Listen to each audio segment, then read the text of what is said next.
Howdy, folks. Welcome to my Retro Media Room. And today I decided to take a look at my top 10 most valuable Wii games.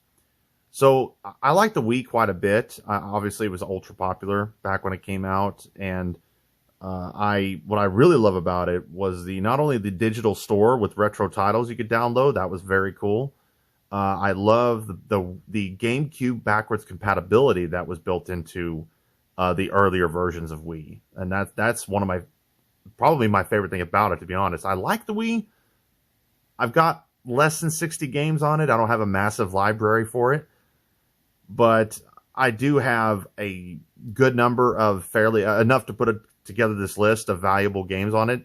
So happens. So we'll take a look at those now. Starting at number 10 are 3 games because they're all worth the same. So I figured, hey, let's just start with 3. So we got Mario Party 9, which I haven't really played, but I love the series, especially the first one. It's an absolute classic. And I'm sure, I remember hearing good things about 8 and 9 that are both on the Wii. So I have no doubt that this is fun to play.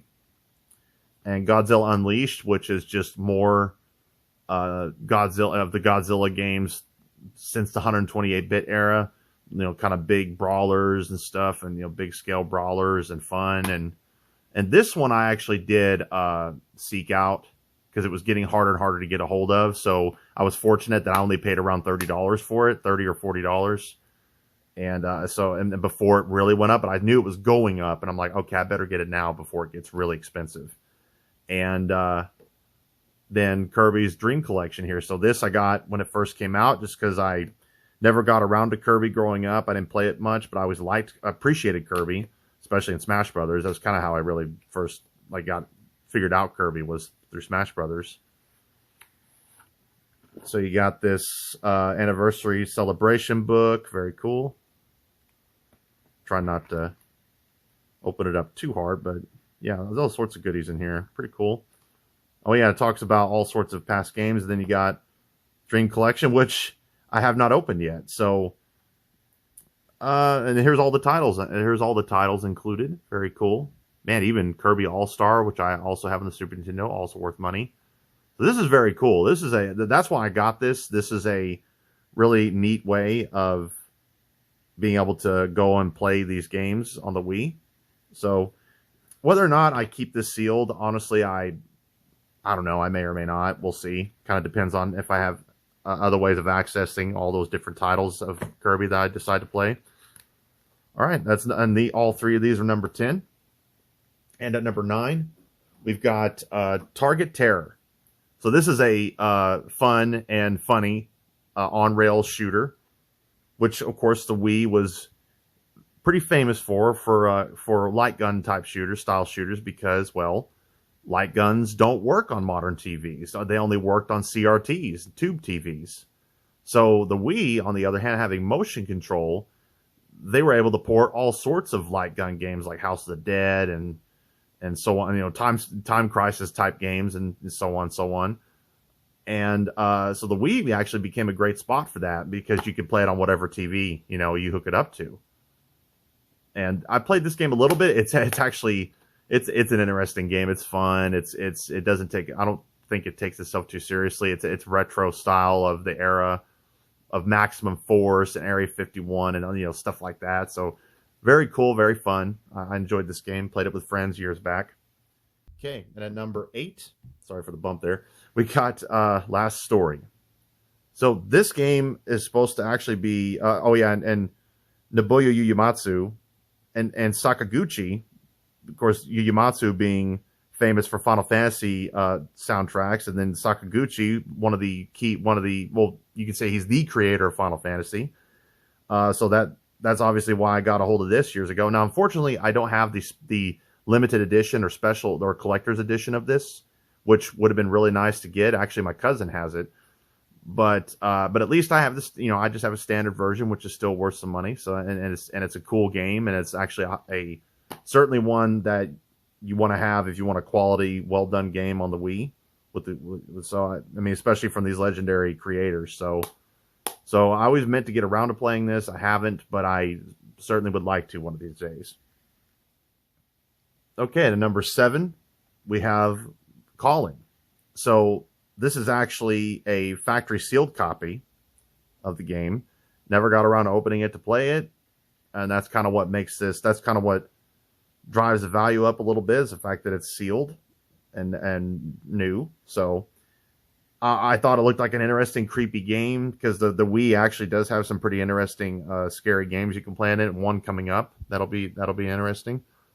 So because the motion controls, and you're kind of from your perspective and waving flashlights around and cameras around and whatever the mechanics may be.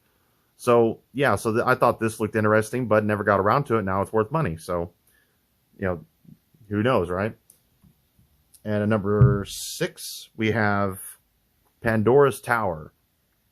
Once again, now this is from Xseed Games, famous Japanese RPG developer.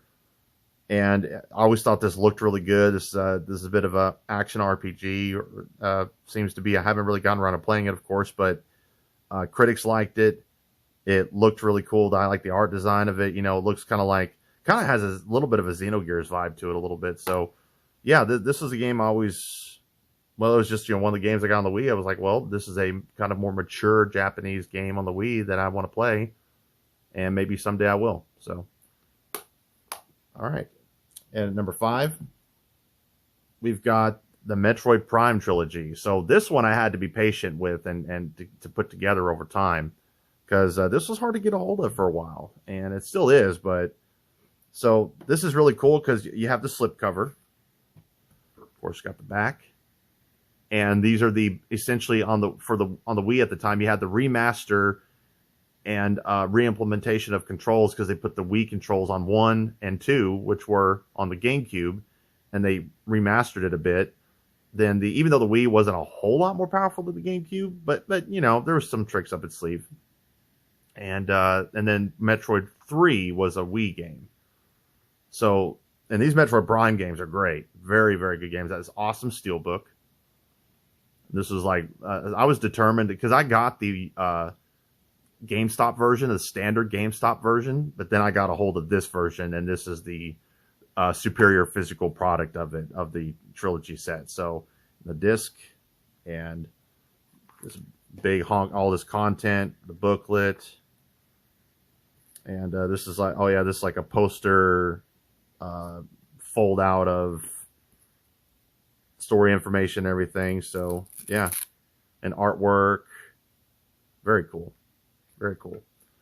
So yeah, I'm very happy to have this. I wanted it many years ago, managed to put it together without spending too much money on it.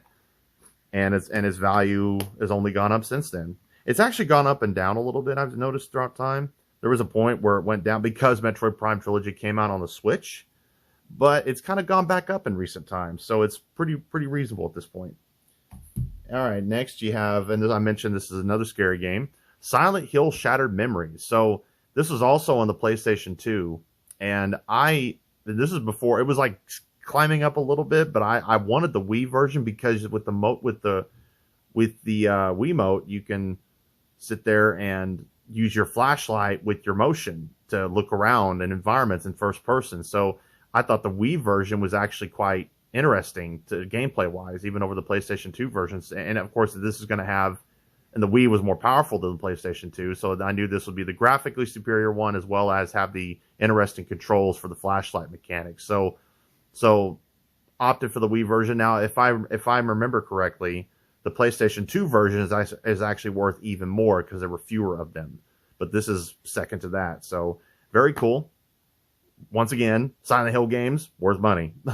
Maybe not the 360 era ones so much, but any of like this and before. They're going to be worth something. And next, at number 3, we have the Umbrella Chronicles Shop Blaster. So this is a little bit different here. So it's not the game, because the games really aren't worth that much. Because you have Darkside Chronicles and Umbrella Chronicles, and there's a Wesker version of this that's worth even more. So this is kind of secondary to that. This is the next best thing. I bought this for like $15 on clearance when I was on my first or second Air Force base that I was stationed at. I can't remember. It was at the exchange store on base, and this was on clearance, and I bought it for $15, right? So I think it was when I was at the station in California, and I just thought it was cool. And I was looking for a light, some light gun options for the Wii. I hadn't had the Wii for too long, and I was like, well, I want a light gun option, and then got this. It was on clearance, and never got around to really using it, even though I've opened it clearly. But so it's got this piece here for the Wiimote. It's got this button that you can, this got this thumb pad here. If you want to put it in, then you have the gun itself, which, yeah, there we go. Trying to be somewhat gentle here. There we go. So it's pretty good. It's cool. Yeah, and this is, I never ever anticipated that this guy would be worth anything. I just thought it was neat and kept a hold of it, and then all of a sudden it jumped up in value. So kind of crazy. All right, that's the Shot Blaster. And at number 2, we've got yet again Fire Emblem Radiant Dawn. So I just kind of was in a mode where I was like trying to get all the Fire Emblem games, or at least all the relevant, or at least all the older ones, and didn't pay a whole lot for this. I just knew it was a Fire Emblem game on the. It was like, all right, well, I got the ones on GameCube, and I'll get the one on Wii, and then, well, this guy has, since I got it, has shot up in value and is sought after. So very cool. I know that Fire Emblem has a big fan base, and they're good games. So yeah, the pretty much any Fire Emblem game you have, it's gonna be worth something, and it's gonna be worth holding on to and worth playing, which I need to get around to be honest. All right, and at number 1. And unfortunately, I won't be able to unbox it because it's shrink wrapped. We have Fragile Dreams. So this game I thought looked interesting. I heard it was kind of a hidden gem. Wanted to check it out. Bought it brand new. It was like $20. No big deal. All of a sudden, years later, it's worth money and sought after. Had no idea. Never got around to it, so it's still factory sealed. Like, okay, well, but once again, Xseed. Xseed games have a tendency to go up. They just do. They don't print very many of them. They're usually well-renowned games. And, yeah, Xseed games usually end up becoming valuable and becoming sought after and popular. So, all right, well, that was my top 10 most valuable Wii games. Nothing too insane, but some of these are pretty up there. I was actually pretty impressed. I wasn't sure if it was going to be enough to put a list together, but it actually ended up being good enough to do that. So I hope you liked the video, and please give me a thumbs up if you liked it. And I would love a subscription if you could, and hit the notification bell so you can keep up with my latest videos, because I post on a regular basis, at least 3 videos or more a week. And I'll catch you next time.